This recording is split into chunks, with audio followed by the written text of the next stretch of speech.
நம்ம கள்ளழகர் பெருமாளை சொல்றேன். ஏன்னா பெருமாள் கிருஷ்ண பரமாத்மாவுடைய அருளை பெற்றவங்க யாருன்னா யாதவர்கள். ஏன் எக்குடி கட்டாலும் எடக்குடி கிடாதுன்னு சொன்னான்னா எப்படி அத பெருமாளுடைய அருள் தயவு அவங்களுக்கு அதிகமா இருக்குமா? என்ன காரணம்? என்ன காரணம்னா இந்த உலகத்தையே காக்கிறவன் யாருன்னா யாரு? பெருமாள். பெருமாள் அந்த அழகர் தான் இந்த உலகத்தை காக்கிறது.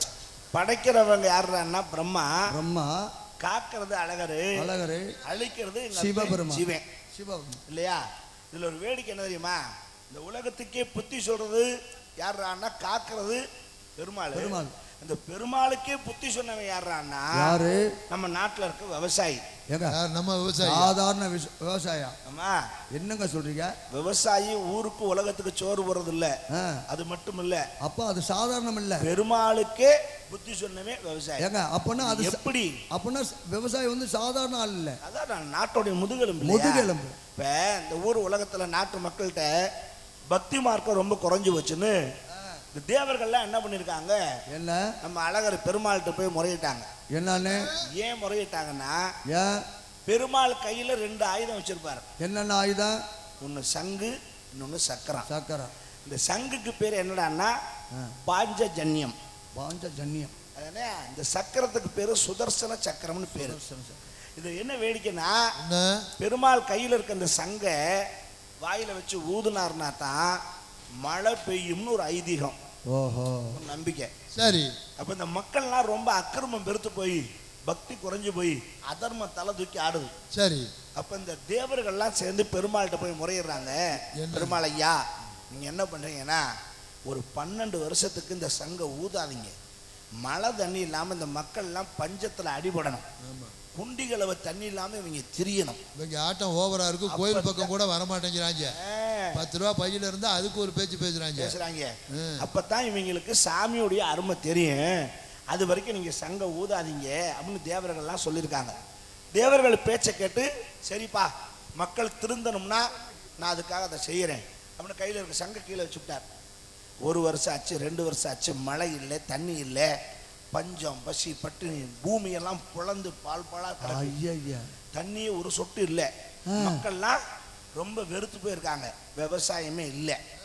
ஆனால் ஒரே ஒருத்தை மட்டும் தினம் கலப்பையை கையில் எடுக்க, மாட்டை கையில் பிடிக்க, வயக்காட்டில் போய் வரட்டு உழுவா உழுதுகிட்டு இருந்திருக்கேன். என்னங்க சொல்றீங்க?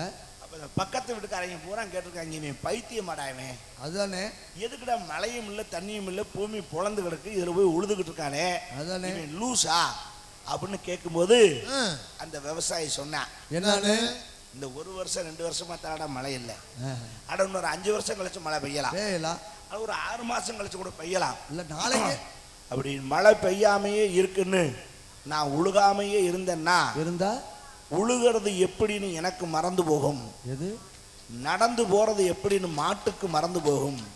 பூமியில பதியறது எப்படின்னு கலப்பைக்கு மறந்து போகும். இரும்பும் தொழிலும் இருந்தா கெடும், அதனால அதை செஞ்சுக்கிட்டே இருக்கணும்டான்னு விவசாயி சொன்னான். சொல்லி முடிச்ச உடனே மழை அடிச்சு ஊத்துச்சு. என்னங்க? அப்ப தேவர்கள்லாம் பெருமாள்கிட்ட போயிட்டாங்க. என்ன பெருமாள் இப்படி பண்ணிட்டீங்க? 2 வருஷம் தான் ஆகுது, இன்னும் 10 வருஷம் இருக்கு, நீங்க ஏன் அதுக்குள்ள சங்க ஊதுனீங்க, தப்பு இல்லையா அப்படின்னு கேட்கும்போது அப்பதான் பெருமாள் தேவர்கள்ட்ட சொன்னாரு, அட போங்கப்பா, இன்னும் 10 வருஷத்துக்கு நான் சங்க ஊதாம இருந்தா சங்க ஊதுறது எப்படின்னு எனக்கு மறந்து போகும், சங்குக்குள்ள இருந்து சத்தம் வர்றது சங்குக்கு மறந்து போகும். இதை சொன்னவனே இந்த விவசாயி தாப்பா, அதுவும் யாதவ குலத்திலே பிறந்த அந்த விவசாயி தான் எனக்கே இந்த புத்தியை சொன்ன அப்படின்னு அழகா பெருமாளை சொன்னாராம். அதுபோல விவசாயி என்பவன் தான் இந்த உலகத்துக்கு சோறு போடுபவன். அவன் விவசாயி சேத்திலே கால் வைத்தால் தான் நாமெல்லாம் சோத்துல கையை வைக்க முடியும். அந்த விவசாயம் தழைக்கணும், விவசாயி வாழணும்னு நம்ம எல்லாரும் மனசுல கும்பிட்டுக்கிட்டு இப்ப இந்த நாடகத்தை நம்ம துவங்கியிருக்கோம். இப்ப புரியுதா? ஏதை நான் சொன்னேன்? புரியுது.